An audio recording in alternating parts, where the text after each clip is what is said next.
சங்கதி 24 செய்திகளோடு இணைந்திருக்கிறீர்கள். விரிவான செய்திகளுக்கு செல்ல முன்னதாக முதலில் இன்றைய நாளுக்கான தலைப்புச் செய்திகள்.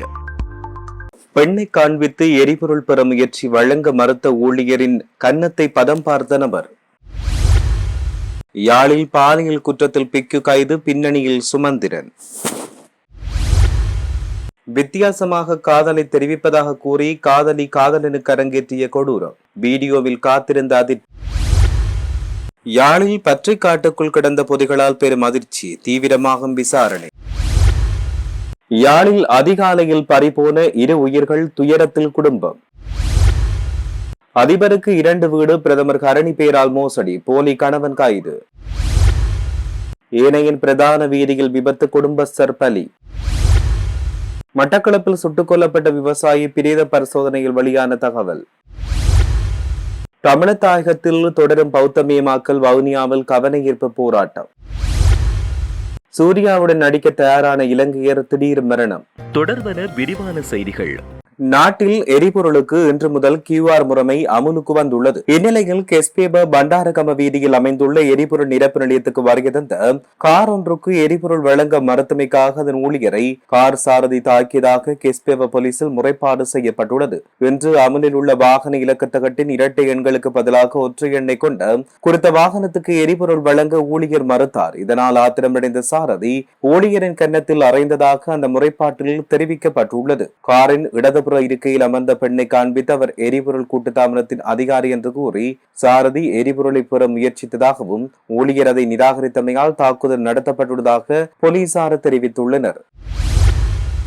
யாழில் பாலியல் வல்லுறவு குற்றச்சாட்டில் கைதான நாவற்குழி விகாரை பிக்கு கைது செய்யப்பட்ட சம்பவத்தின் பின்னணியில் இலங்கை தமிழரசுக் கட்சியின் முன்னாள் நாடாளுமன்ற உறுப்பினர் MA சுமந்திரன் முன்னின்று செயற்பட்டதாக தென்னிலங்கையில் பரவலாக குற்றச்சாட்டுகள் முன்வைக்கப்பட்டுள்ளன. கடந்த மார்ச் மாதம் 28ஆம் தேதி நாவல்குழி விகாரையில் பிக்கு ஒருவருக்கு எதிராக முன்னெடுக்கப்பட்ட சட்ட நடவடிக்கை திட்டமிட்ட ஒரு சதி என்று தென்னிலங்கையில் குற்றச்சாட்டு முன்வைக்கப்பட்டுள்ளது. ஒரு மத ஸ்தலத்துக்குரிய ஆடை ஒழுக்கத்தை மீறி பிரவேசிக்க முயன்ற யுவதிக்கு அறிவுறுத்தியதற்கு பிக்கு மீது பாலியல் குற்றச்சாட்டு சுமத்தப்பட்டு 14 நாட்கள் விளக்கமறியலில் வைக்கப்பட்டார். பிக்கு கைதான சம்பவத்தின் பின்னணியில் இலங்கை தமிழரசுக் கட்சி மற்றும் முன்னாள் நாடாளுமன்ற உறுப்பினர் MA சுமந்திரனின் செயலாளராக கடமையாற்றும் சஜந்த நாயக்கர் முன்னின்று செயற்பட்டதாகவும் தெரிவிக்கப்படுகிறது.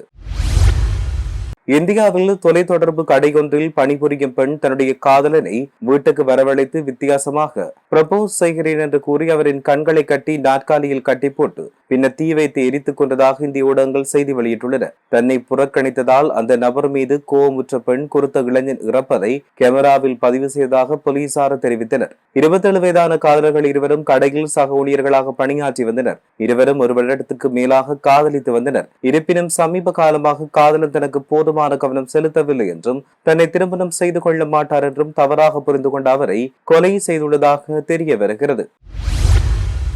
யாழ்ப்பாணம் கொடிகாமம் பகுதியில் உள்ள பற்றைக்காடொன்றில் இருந்து சுமார் 9 கிலோ கேரளா கஞ்சா பொதிகள் மீட்கப்பட்டுள்ளன. கொடிகாமம் பகுதியில் உள்ள பற்றைக்காடொன்றில் சந்தேகத்துக்கிடமான பொதிகள் காணப்படுவதாக போலீசாருக்கு கிடைத்த ரகசிய தகவலின் அடிப்படையில் சம்பவ இடத்துக்கு விரைந்த போலீசார் பொதிகளை மீட்ட சோதனை செய்தனர். அதன்போது பொதிக்குள் சுமார் 9 கிலோகிராம் கஞ்சா காணப்பட்டது. மீட்கப்பட்ட கஞ்சா பொதிகளை போலீஸ் நிலையம் எடுத்துச் சென்ற போலீசார் சம்பவத்துடன் தொடர்புடைய நபர்கள் தொடர்பில் விசாரணைகளை ஆரம்பித்துள்ளதாக தெரிவிக்கப்படுகிறது.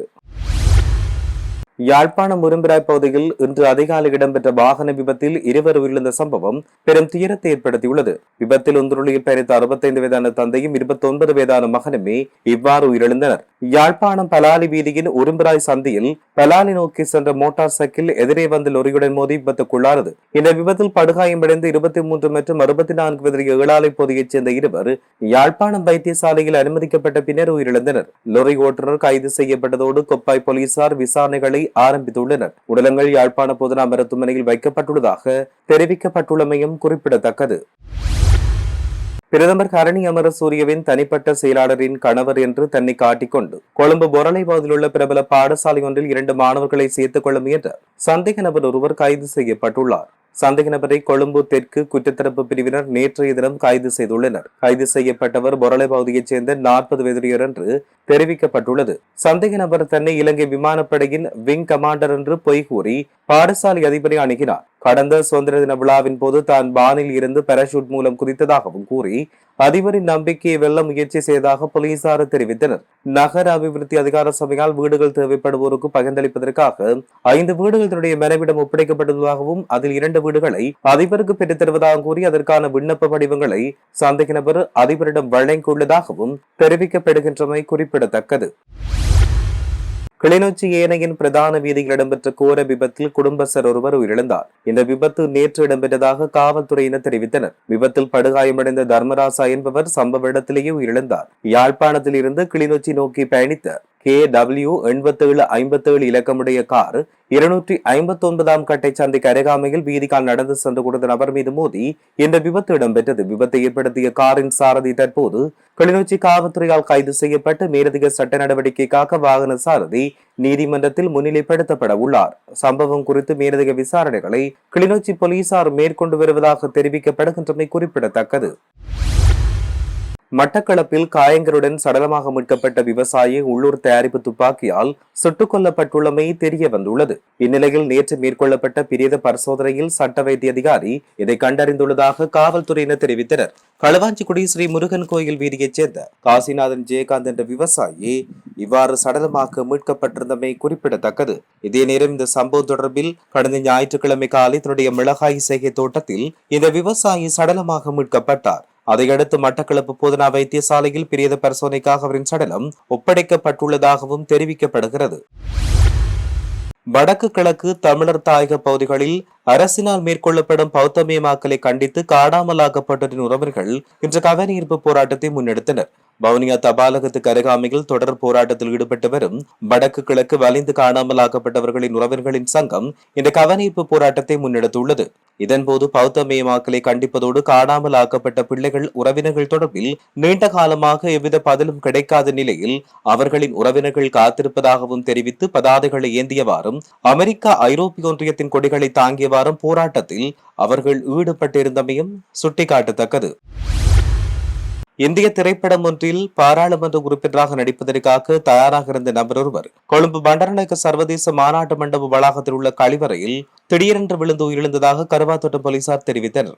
மாத்தளை கழுதாவளை ரத்தோட்டை வீதியைச் சேர்ந்த 52 வயதுடைய அழகர் கருப்புசாமி என்ற திருமணமாகாத நபரை உயிரிழந்தார். இந்தியாவின் முன்னணி நடிகர் சூர்யா மற்றும் நடிகை த்ரிஷா கிருஷ்ணன் ஆகியோரின் பங்கேற்புடன் இந்திய பாராளுமன்றத்தை பிரதிபலிக்கக்கூடிய திரைப்படமாக இந்த படப்பிடிப்பு ஒன்று பண்டாரநாயக்க மாநாட்டு மண்டபத்தில் நடைபெறவிருந்தது. இதில் நடிப்பதற்காக குறித்த நபர் தயாராக இருந்தவை போலீசாரின் முதற்கட்ட விசாரணையில் தெரிய வந்தது. கழிப்பறையில் விழுந்து கிடந்த நபர் அங்கிருந்தவர்களால் மீட்கப்பட்டு உடனடியாக கொழும்பு தேசிய வைத்தியசாலையில் அனுமதிக்கப்பட்ட போதிலும் அவர் ஏற்கனவே உயிரிழந்ததாக தெரிவிக்கப்பட்டுள்ளது.